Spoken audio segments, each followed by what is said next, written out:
Hier zijn we dan. Ja, ik heb hier ontzettend hard naar uitgekeken. Hè. Dit is een land van gigantische tegenstellingen. Van fire and ice, van gletsjers en lava.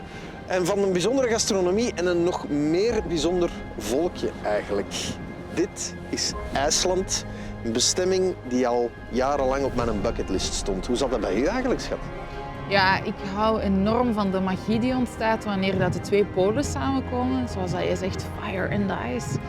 En ondertussen loopt er gewoon een traan langs mijn gezicht. Omdat het hier zo koud is. En je voelt meteen de ruwe natuur, de elementen. Dus dat is waarvoor dat we hier zijn. Inderdaad. Welcome to the land of fire and ice. Welkom in IJsland.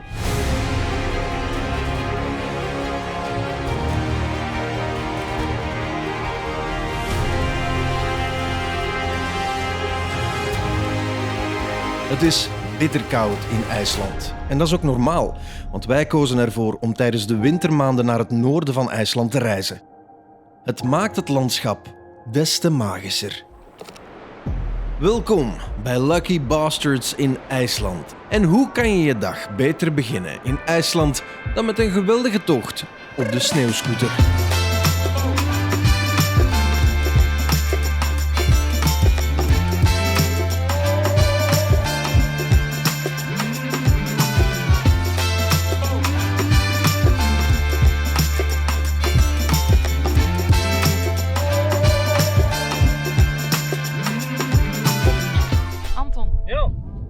About snowmobiling in Miwa. I love it, I love it.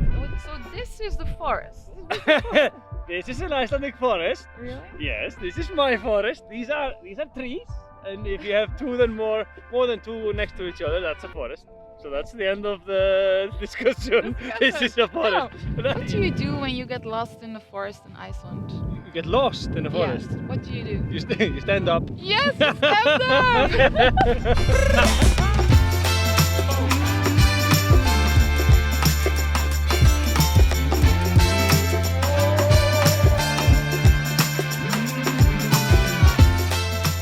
Maar ook met de goede oude paardenkracht kan je het prachtige landschap hier ontdekken. Stefano, where are we right now? At Polar Hester. Yeah, a bit more. A little bit more. A little.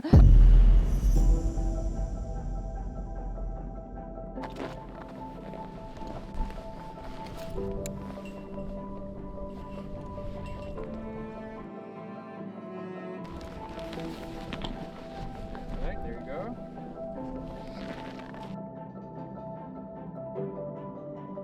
We are on a place called Polar Hester, on a horse farm up here north in Iceland.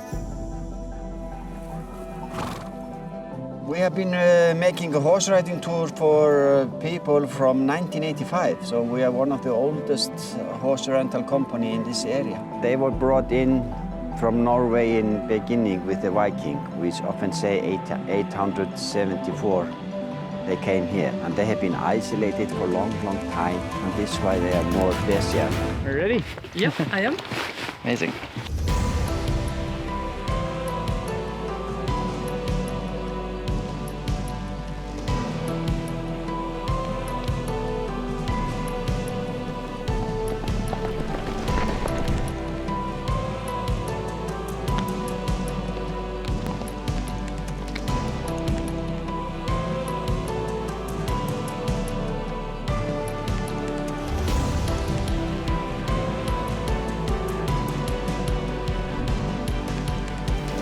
The Icelandic horses, they have special soft gait, are called tölt, and they are really famous for this gait. And they are in fact really smooth if we think about many other kind of horses. When you sit on them, it's more like you are sitting in a sofa than you are bumpy like on the trotty big horses. And we train them how they should walk on each gait. And we do that with moving their body and contact through their mouth and so on.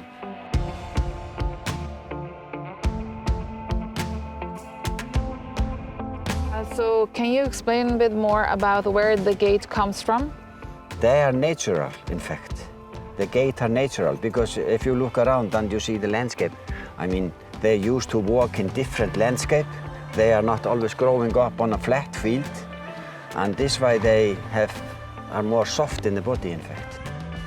Dave told us actually that there is also a competition when they do the trotti whilst holding a glass. Yeah, that's with tult. Oh, okay. Yeah, because the tult are the softest gate of it, and you can ride with a full glass of wine or water or whatever, and you should not miss drops out.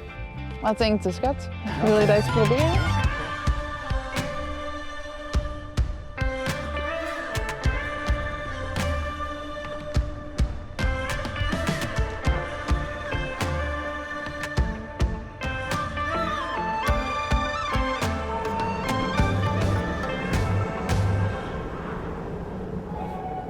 We hebben al gemerkt dat IJslanders en alcohol dat het een speciaal huwelijk is tussen de twee. Je moet weten dat ze hier in de 20e eeuw een lange tijd prohibition hebben gehad. Dus eigenlijk een totaal alcoholverbod, omdat ze soms nogal eens diep in het glas durven kijken. Ze houden van Brinnevin, dat is eigenlijk brandewijn. Ze houden van Rijka vodka, blijkbaar echt keigoeie vodka.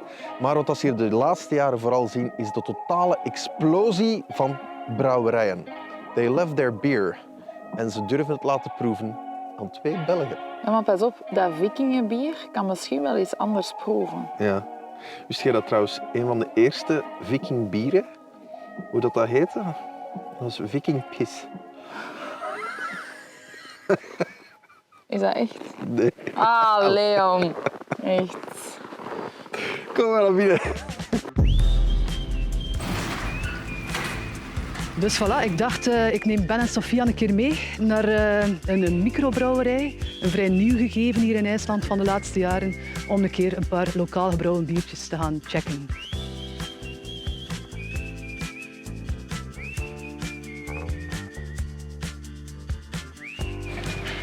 So which one do you want us to taste?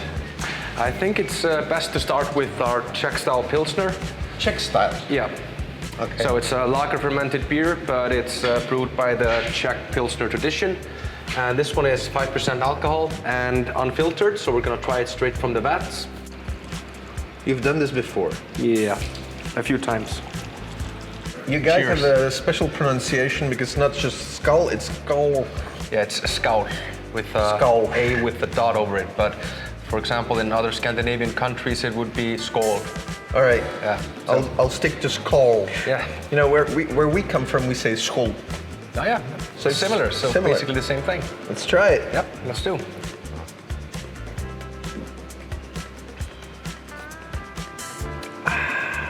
Refreshing. Yeah. I was told that the very first brand of Icelandic beer here on the island was Viking Piss.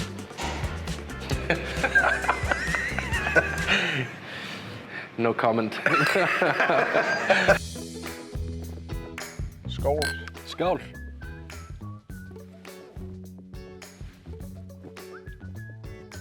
Wow. Drinking beer at minus 13 today, I think. Yep. That is really an experience. Now, who came up with the idea of making a brewery in this spot right here? Well, the idea came from my mother, Agnes. She's basically the entrepreneur of all of our ventures here. But my father, Oliver, he's kind of the reason behind the brewery being opened. For 26 years, he worked as a fisherman on his own boat. But then he injured his leg really badly in the spring of 2003, and that kind of took away his occupation. And my mom, she saw this story about the growing popularities of craft breweries around Europe, and just a big light bulb above her head, let's open up a microbrewery. I think we should try something that could relate to you guys here, our Belgian triple. Now,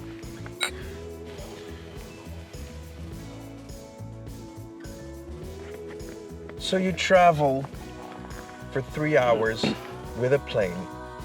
You end up in a place called and you drink a Belgian-style triple from an Icelandic brewer. And this thing just nails it. Might I congratulate you, my friend? Thank you. Because this is an excellent triple. Thank you, thank you.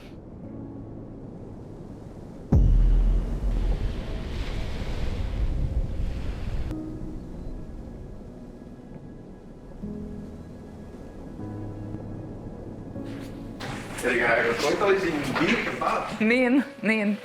Nee, nog nooit. En misschien een domme vraag, maar ik vraag me dan af, zouden we dan ook in triple baden? Want ik vond dat daarnet wel super lekker. So say, a beer spa. What's the story? Well, the story of the beer spa is basically, again, my mother's idea to open up this new business. Well, beer for skin and hair is quite an ancient thing, in especially Eastern Europe, and it's really softening for both your skin and hair. Should we take something to drink?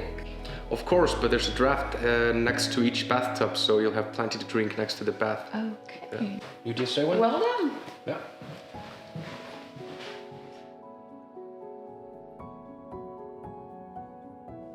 Just to go over what's in the beer bath itself, we have our geothermal water, which is about 38 to 40 degrees Celsius. And then we add our young beer that we make in the brewery. We add our hops, we add our brewer's yeast that we bring here daily. And we also add some bath salt and bath oil made from beer, yeast and hops. And do you need to tell people sometimes not to drink from the water? Because I assume that you can't drink it, of course.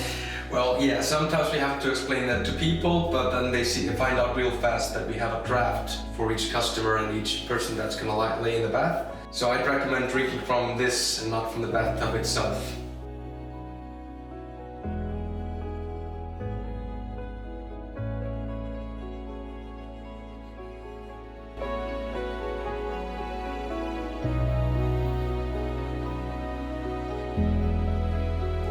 Cheers, my dear.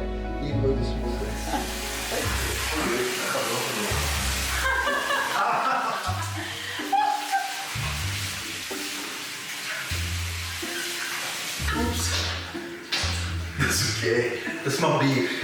Oh, la. Biertje, schat. Ja. Skål. Skål. Zalig.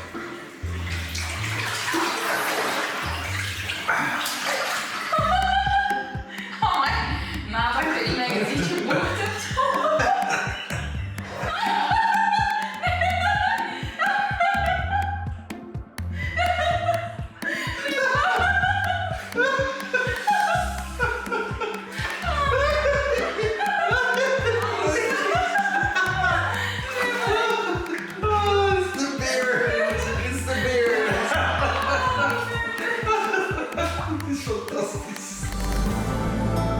En reken maar dat we ons geamuseerd hebben. Volgende keer meer avontuur in het geweldige IJsland. Met Modern Vikings.